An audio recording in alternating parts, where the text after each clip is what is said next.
Olá, queridos. Hoje no Bíblia Todo Dia, Números, capítulos 26, 27 e 28. No capítulo 26 é a contagem da nação de Israel, tribo por tribo.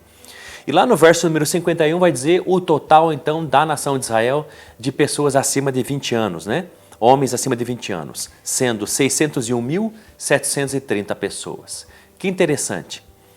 Quase o mesmo valor, a mesma quantidade de pessoas que está lá no capítulo número 1 de Números, no verso número 46, quando foi contado lá 603.550. Ou seja, essa geração que endureceu seu coração para com Deus, morreu no deserto e a nova geração se levantou.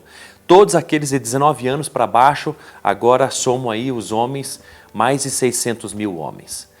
Olha que interessante, agora está na iminência da entrada efetivamente na terra que emana leite e mel, que Deus prometeu, a terra de Canaã.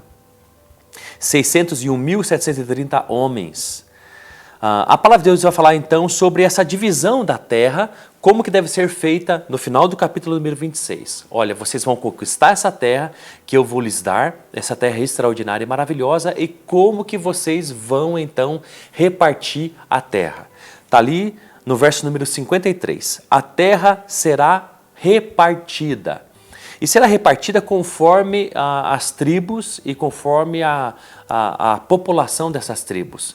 Maior tribo, mais terra. Menor a tribo, menor a quantidade de terras que vai ter, então, vai ser repartida. Ou seja, o que está querendo dizer? Que cada família contada, que cada tribo contada, que cada população feita no censo vai receber sua terra específica. Olha que coisa mais maravilhosa.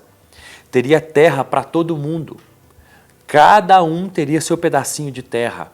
Isso, ler na palavra de Deus, é maravilhoso, porque significa que todos teriam o seu direito pela terra. Mas e a terra, e a região específica? Quem seria uma escolha? Não. Eles repartiriam lançando sorte, como seria ali no verso número 55. No capítulo número... ainda no final do capítulo número 26, vai dizer que daquela geração que morreu no deserto, só 2 pessoas entrariam na terra prometida, que lá atrás tiveram mais do que 20 anos, né? Josué e Caleb, ali no verso número 65. Deus cumprindo sua palavra, cumprindo sua promessa, esses foram os 2 únicos homens que creram nas promessas de Deus e disseram, não, vamos adiante, vamos vencer esses gigantes, Deus é conosco, se Ele se agradar de nós, vai nos dar essa terra, mas a população, como vocês sabem, no início do livro de Números não quis, mas então eles não morrem e estão na iminência de entrar nessa terra prometida, esses 2 únicos aqui, Josué e Caleb, acima de 20 anos daquela época. Capítulo número 27, uma coisa muito interessante aqui, vai começar falando sobre 5 mulheres. Então vieram Macla, Noa, Ogla, Milca e Tirzla. Essas 5 mulheres são filhas de um homem chamado Zelofiade. E o que elas estão reclamando ou pleiteando a Moisés para que ele fale com Deus? O seu pai só teve filhos mulheres e não filhos homens.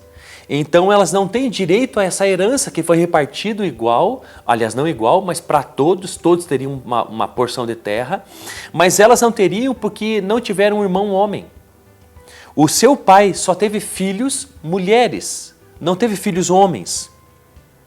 E então olha que coisa mais interessante, elas falam no verso número 3, olha, nosso pai morreu no deserto.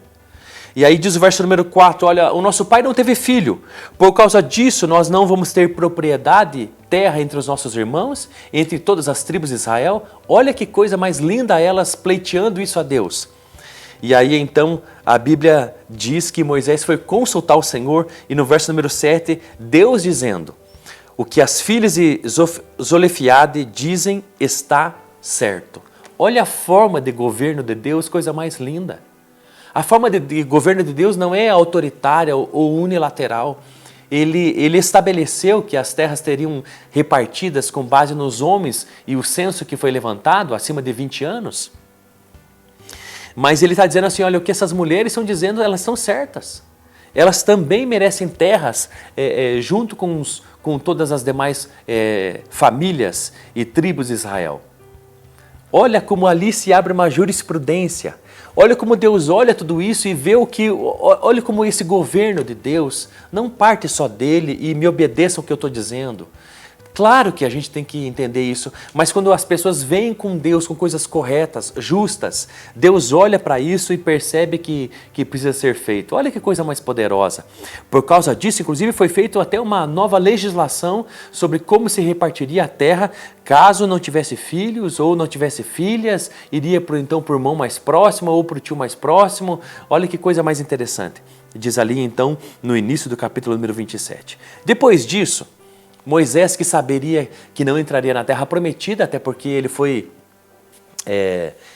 impedido disso lembra as águas de Meribá, de contenda, onde ele, em vez de obedecer a Deus dizendo a rocha, ele bateu nela 2 vezes?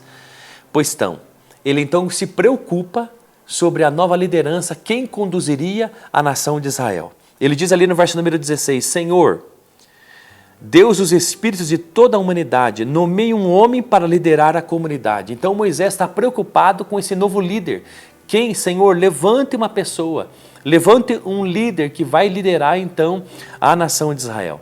Olha que interessante, você sabe que Moisés tem família, ele tem filhos, ele é casado, mas ele não passa a liderança da nação de Israel para o seu filho. Isso não é uma dinastia, isso não é uma questão de pai para filho, mas ele está preocupado em quem Deus levantaria para conduzir a nação de Israel. E então ele ouve de Deus, né? Moisés respondeu ao Senhor, que o Senhor Deus dos Espíritos então nomeie esse líder, diz o verso número 16. Olha que coisa mais maravilhosa, Moisés preocupado com o líder. E no verso número 17... Então a palavra de Deus vai falar que escolha esse homem. E esse homem então toma Josué.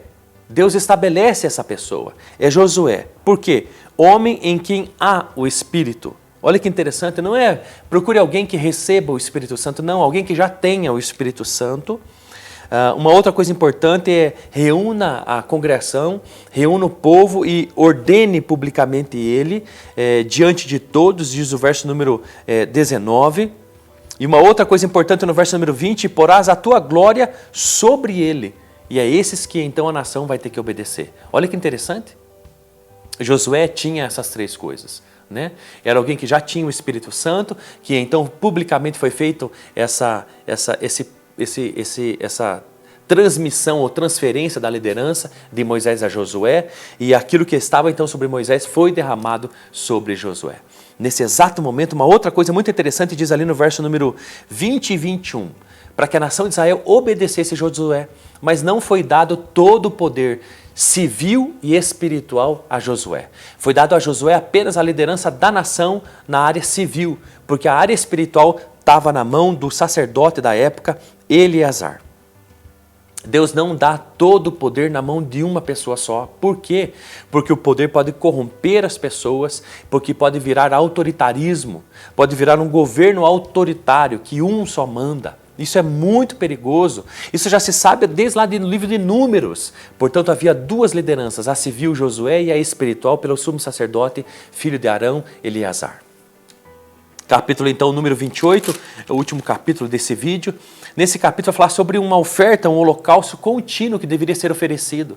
E isso é tão gostoso e maravilhoso, vai falar sobre ali, então, que deve ser oferecido dois cordeiros de 1 ano, e que deve ser oferecido tanto de manhã, no início do dia, como no final do dia, à tarde. E junto com uma oferta de óleo, de farinha e de vinho. Mas o que significa, o simboliza tudo isso? Essa oferta contínua deveria ser feita todos os dias. Essa oferta deveria ser de manhã e no final do dia. Essa oferta deveria ser feita, como diz o verso número 9, mesmo que fosse sábado. Olha que interessante, mesmo que fosse final de semana. Diz o verso número 11, mesmo que for no primeiro dia do mês. Diz o verso número 16, mesmo que seja Páscoa. O capítulo 29 vai falar no próximo vídeo, mas ali vai continuar dizendo sobre isso, mesmo que seja festa de trombetas, ou mesmo que sejam outras festas que vocês estejam, mesmo que seja de período de férias. Esse sacrifício contínuo vocês vão ter que fazer diariamente, de manhã e no final do dia. O que Deus estava querendo dizer com isso? Que Ele gosta de sacrifício? Não, Deus gosta de relacionamento. Deus gosta de comunhão e Ele estava querendo explicar isso. Vocês vão ter que fazer isso porque eu quero relacionamento com vocês todos os dias, mesmo que seja final de semana, mesmo que seja a festa da Páscoa, mesmo que seja um feriado nacional. Não deixem de fazer essas ofertas de holocausto, de sacrifício contínuo, de manhã e no final do dia, porque eu quero isso com vocês. Eu quero relacionamento. Eu quero comunhão com o meu povo. Deus quer comunhão com você. Você entende isso? É muito interessante porque às vezes os filhos de Deus, quando vêm as férias, de alguma forma, não, eu estou de férias, então eu relaxo no estudo da Bíblia ou na oração, até mesmo no jejum. Às vezes as pessoas relaxam quando um feriado vem ou quando um voto cai bem num Natal ou num domingo. Deus está olhando aqui, está dizendo, olha, independente do dia que venha, não esqueça de ter comunhão comigo diariamente, de manhã e de noite. Será que existem certos dias no nosso mês ou do nosso ano que a gente deixa de ler a Bíblia e a gente deixa de orar porque acha que é férias, ou porque é feriado, ou porque é descanso, ou porque é folga? Eu quero te dizer o que Deus diz em Números 28. Nunca, não importa se é domingo, se é feriado, se é Natal, ou se é férias, ou um dia festivo, nunca deixe de ter tempo com Deus. Ele quer ter comunhão com você todos os dias. Deus te abençoe.